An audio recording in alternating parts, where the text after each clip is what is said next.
పల్లెటూళ్ళల్లో అదొక ఫీలింగ్ ఉంటది.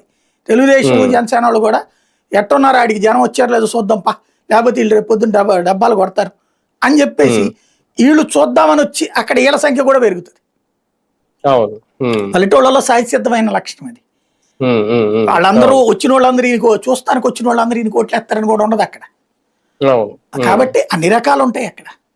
సార్, ఒక రకంగా ఈ అరెస్టులు ఇవి కూడా ఏమన్నా సానుభూతిని తెచ్చిపెడుతున్నాయి వైసీపీకి? దాని వల్ల కూడా జనాదరణ ఏమన్నా పెరుగుతుందా జగన్ కి? సానుభూతానని నేను భయాన్ని పుట్టించడం మూలంగా జనానికి జగన్కి ఆదరణ ఆ విధంగా పెరుగుతుంది. ఎందుకంటే భయంతో అయితే బయటికి రాకూడదేమో. భయం కారణంగా బయటకు వస్తున్నారు. ఎందుకంటే ఇంట్లో ఉంటే భయపెడుతున్నారు వీళ్ళని. ఇప్పుడు గతంలో వైసీపీలో పనిచేశాడు లేకపోతే వైసీపీకి అభిమానిగా ఉన్నాడు అన్న కారణంగా ఇప్పుడు కేసులు పెడుతుండే. కాబట్టి ఎట్లాగో నువ్వు ఇంట్లో శాంతం కూర్చుని ఉంటే కేసు ఎట్టాగు తప్పదు.